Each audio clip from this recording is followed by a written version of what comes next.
At one point, 6 different companies controlled almost all of American air travel. Names like Pan Am, TWA, and Eastern weren't just airlines, they were symbols of American power, glamour, and ambition. Pilots were celebrities, flight attendants were fashion icons, flying was an event people dressed up for. Today, every single one of those legendary names is gone. In this video, we're going through the airlines that ruled American skies and then vanished, how they rose, how they fell, and the specific moments that sealed their fate. Indication of the staggering impact of jet travel, every one of the airline's dozens of jet planes can carry as many people in a year's time as the biggest ocean liner. Pan American World Airways wasn't just an airline. For most of the 20th century, it was America's unofficial ambassador to the world. Founded in 1927 by Juan Trippe, Pan Am started as a small mail carrier flying between Key West and Havana. By the 1970s, it had grown into the most recognizable airline brand on the planet. Pan Am flew the first Boeing 707s. It flew the first Boeing 747s. It carried the Beatles to America in 1964. In 1970 alone, Pan Am flew 11 million passengers to 86 different countries. Pan Am was so confident in the future of flight that in the 1960s, it actually started taking reservations for trips to the moon. Over 90,000 people signed up for its first Moon Flights Club, decades before commercial space travel was anywhere close to real. But Pan Am had one massive weakness. It had no domestic U.S. routes. Every dollar it made came from international flying, which meant every global crisis hit it directly.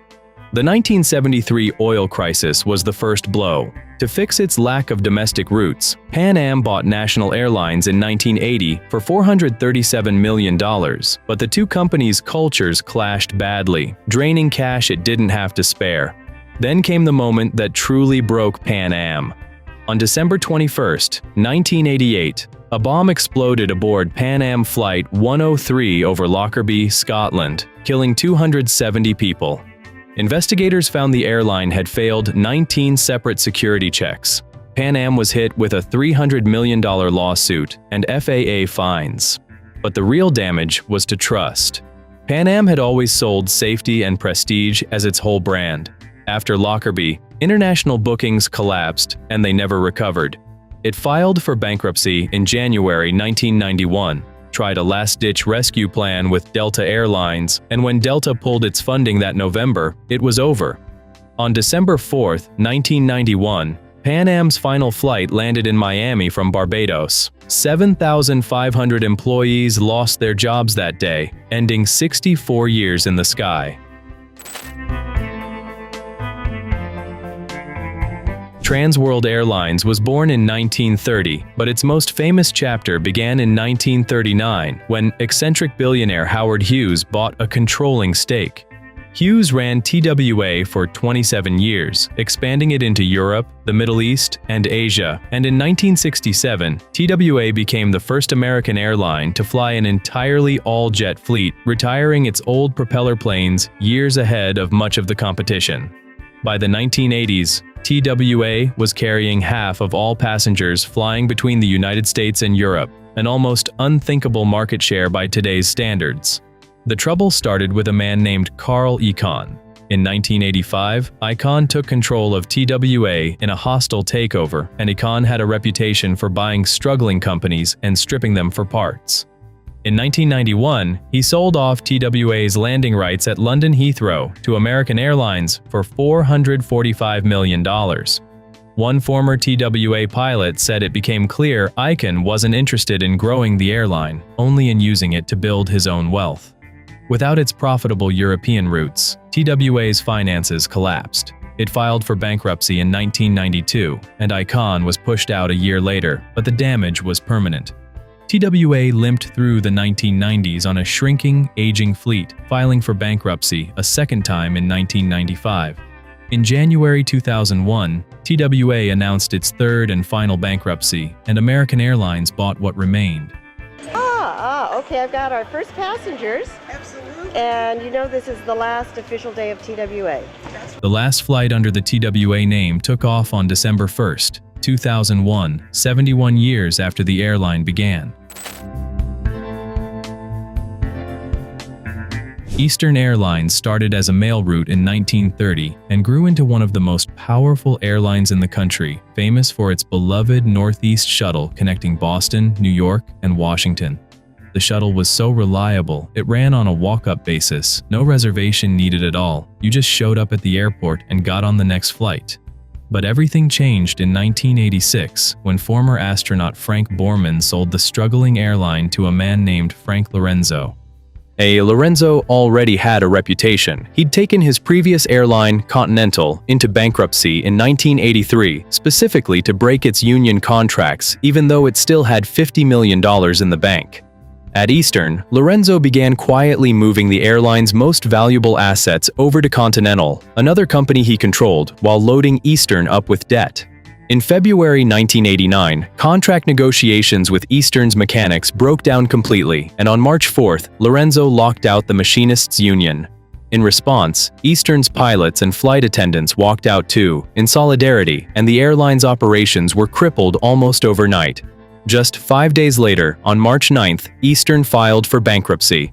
Lorenzo spent the next year selling off Eastern piece by piece. Its shuttle went to Donald Trump for $365 million. By April 1990, Lorenzo had run out of road, and courts finally removed him from control. It was too late. Eastern flew its final flight on January 19, 1991. The U.S. Department of Transportation later ruled Frank Lorenzo unfit to run an airline ever again. If Pan Am was prestige and TWA was scale, Braniff was pure style. In the 1960s, under designer Alexander Girard, Braniff repainted its entire fleet in bright fluorescent colors, orange, turquoise, yellow, under a campaign called The End of the Plain Plane. It got so extravagant that Braniff hired Italian fashion designer Emilio Pucci to design flight attendant uniforms with a mid-flight routine nicknamed the Airstrip, where attendants actually changed through multiple different outfits during a single flight. By the early 1980s, Braniff had grown into the 9th largest airline in the country. Then deregulation hit in 1978, opening the industry to intense new competition, and Braniff expanded aggressively right into that storm, adding routes faster than it could afford. Combined with rising fuel costs, the airline's finances unraveled fast. In May 1982, Braniff filed for bankruptcy and grounded its entire colorful fleet for good. A revival attempt briefly relaunched the Braniff name in 1991, but that version lasted barely a year, shutting down permanently in 1992 amid allegations of financial misconduct. Not every airline on this list was an old, established giant. People Express was the opposite, a scrappy startup that exploded onto the scene practically overnight.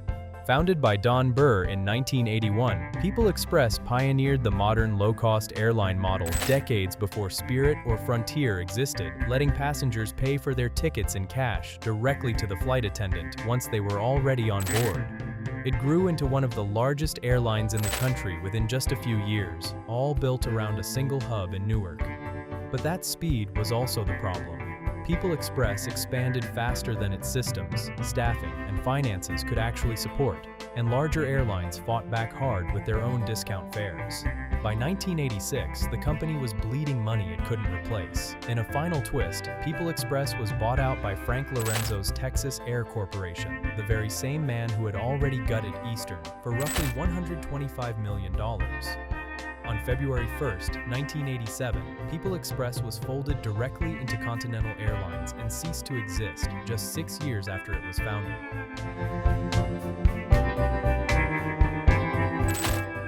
ValuJet's story is different from every other airline on this list because its downfall came down to a single, horrifying afternoon.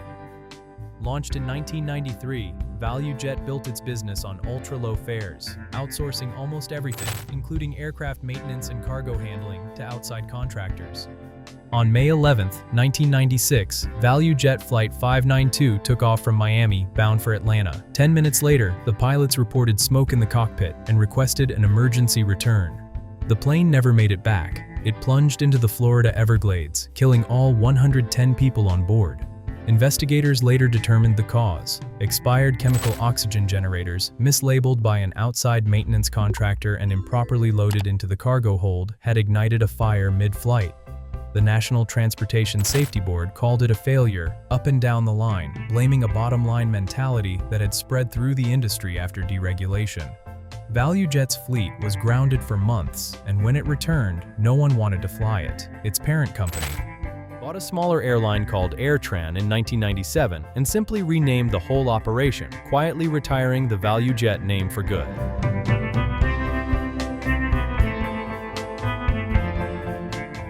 Our final entry is also the most recent. Spirit Airlines spent over a decade as America's most complained about airline, famous for its bare-bones fares and even more famous for the fees stacked on top of them.